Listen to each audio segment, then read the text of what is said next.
കഥയുടെ പേര് തൂവൽ. കോയ്, അക്കരെ കാളുണ്ടേ, ഔതക്കുട്ടി വിളിച്ചു പറഞ്ഞു. കടവിൽ കനത്ത ഇരുട്ട് മൂടിയിരുന്നു. ഒന്നും കാണാൻ കഴിയുന്നില്ല. എതിരെ നിന്നൊരു മറുപടി വന്നു. അക്കരെ കാണ്, പക്ഷേ ആളെ കയറ്റാൻ ഉദ്ദേശിച്ചിട്ടില്ല, മറ്റൊരാവശ്യത്തിന് പോകുന്നതാണ്. ഇത്ര രാത്രിയായില്ലേ ചങ്ങാതി, ഈടെയാന്നേ വേറെ വള്ളങ്ങളില്ല, നിങ്ങളാന്നേ അക്കരെ കാണുതാനും. എന്നെയും കൂടെ കൂട്ടിന്ന് കരുതി നിങ്ങൾക്ക് പുണ്യല്ലാതെ ഒരു ദോഷവും വരില്ല എന്നും പറഞ്ഞ് ഔദ വഞ്ചിയിൽ കയറിയിരുന്നു. വഞ്ചി നീങ്ങി തുടങ്ങി. കുറച്ചധികം സഞ്ചരിച്ചപ്പോഴാണ് തൻ്റെ കാലിലേക്ക് ഒഴുകി വന്ന ആ ദ്രാവകം അയാൾ ശ്രദ്ധിച്ചത്.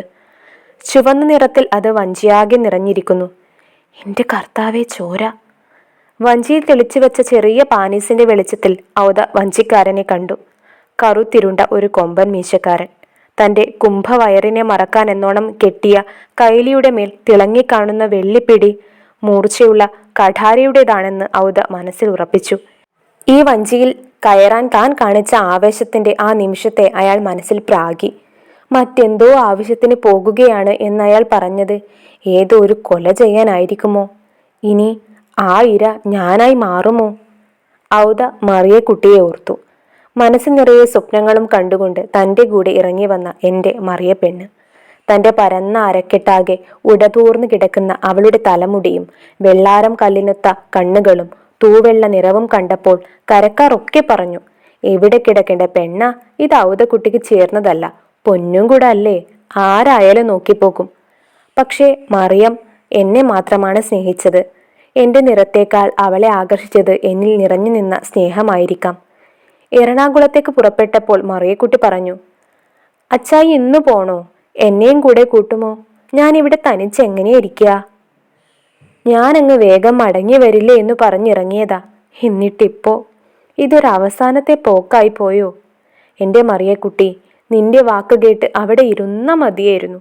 നിന്റെ അച്ചായി ഒരു സിംഹത്തിന്റെ മടയിൽ പെട്ടുപോയി. കെട്ടിപ്പുണർന്നുറങ്ങിയ രാത്രിയിൽ നിന്നോട് ഞാൻ പറഞ്ഞ സ്വപ്നങ്ങൾ ഇനി എനിക്ക് സാധിച്ചു തരാൻ കഴിഞ്ഞെന്ന് വരില്ല. മറിയക്കുട്ടി, നിന്നെ നീ തന്നെ കാത്തുകൊള്ളണേ. പുണ്യാളനെ വിളിച്ചു, കർത്താവിനെ വിളിച്ചു, മാതാവിനെ വിളിച്ചു. ഇന്നോളം ജീവിതത്തിൽ കണ്ട മുത്തപ്പനെയും ശിവനെയും കൃഷ്ണനെയും എല്ലാ ദൈവങ്ങളെയും വിളിച്ചു. ആരോടും ഞാൻ ഇന്നേ വരെ ഒരു പാപവും ചെയ്തിട്ടില്ല, ആരോടും കള്ളവും പറഞ്ഞിട്ടില്ല. അല്ല, അതിലൊരു തിരുത്തുണ്ട്. അപ്പനോടും അമ്മയോടും കള്ളങ്ങൾ പറഞ്ഞിട്ടുണ്ട്. അതെല്ലാം മറിയക്കുട്ടിയെ കിട്ടാനാണ്. എന്നിട്ടിപ്പോൾ അവൾ തനിച്ചായി പോകുമോ? ചിന്തകൾ സൂപ്പർ ഫാസ്റ്റിൽ കയറിപ്പോയപ്പോൾ മുന്നിൽ നിന്നും മൊബൈൽ റിങ് ചെയ്തു. അയാൾ ഫോൺ എടുത്ത് സംസാരിക്കുന്നത് കേൾക്കാം. ഹലോ, ഞാനിതാ എത്താറായി. എത്ര എണ്ണത്തിൽ തീർത്തു? ബാക്കി ഞാൻ വന്നിട്ട് നോക്കിക്കൊള്ളാം. കടവത്തെത്തിയ പാടെ ഒന്നിനെ കൊല്ലും. നീ ഫോൺ വെക്ക്. ഈശോ! കോച്ചി പിടിക്കുന്ന പാതിര കാറ്റടിച്ചപ്പോഴും ഔദ വിയർത്തൊലിച്ചു നിന്നു. കടവത്ത് വഞ്ചി എത്തിയതും ഔദ ചാടി ഇറങ്ങി ഓടാൻ തുടങ്ങി. ഉള്ള ജീവനും കൊണ്ട് വീട്ടിലെത്താൻ ശ്രമിക്കുകയായിരുന്നു അയാൾ. കുറച്ചു ദൂരം ഓടി തിരിഞ്ഞു നോക്കിയപ്പോൾ ദേ, ആ മീശക്കാരൻ തന്നെ പിന്തുടരുന്നുണ്ട്. കഴിയും പോലെ വീണ്ടും ഓടി. പിന്നാലെ അയാളും. ഇനി ഓടാൻ വയ്യ. കൊല്ലുവാന്നേ കൊല്ലട്ടെ, കാല് പിടിച്ച് പറയാം ഞാനൊരു തെറ്റും ചെയ്തിട്ടില്ല എന്ന്. മീശക്കാരൻ അടുത്തെത്തിയപ്പോൾ ഔദ കൂനിക്കൂടിയിരുന്നു. അയാൾ തൻ്റെ ബലിഷ്ഠമായ കൈകൾ അയാളുടെ ചുമലിൽ പതിപ്പിച്ചു. അയ്യോ, ഒരലർച്ചയായിരുന്നു അപ്പോൾ. മുറുകി അടച്ച തൻ്റെ കണ്ണുകൾ മെല്ലെ തുറന്നപ്പോൾ മുന്നിൽ ഒരിരുട്ടു മാത്രം. അയാൾ എവിടെ പോയി? ആ മീശക്കാരൻ, കുടവയർ, വെള്ളിപ്പിടിയുള്ള കഠാര, ഒന്നും കാണുന്നില്ല. മുന്നിൽ ഔദയുടെ ബാഗ് ഇരിക്കുന്നു. വഞ്ചിയിൽ നിന്ന് ഓടിയപ്പോൾ എടുക്കാൻ മറന്നതാണ്. അത് തനിക്ക് തരാനായിരിക്കണം അയാൾ വന്നത്. അപ്പോഴാണ് ശ്വാസം നേരെ വീണത്. വെറുതെ പേടിച്ചു. തനിക്ക് പറ്റിയ അമളി ഓർത്ത് ചിരിച്ചു. എന്നാലും അയാൾ എന്ത് മനുഷ്യനാണ്! എന്തിനാണ് ഇങ്ങനെ ആളുകളെ കൊല്ലുന്നത് ഓർത്തപ്പോൾ തല പെരുത്തു. തൻ്റെ കക്ഷത്തിലേക്ക് ബാഗ് ചേർത്ത് വയ്ക്കുകയായിരുന്നു.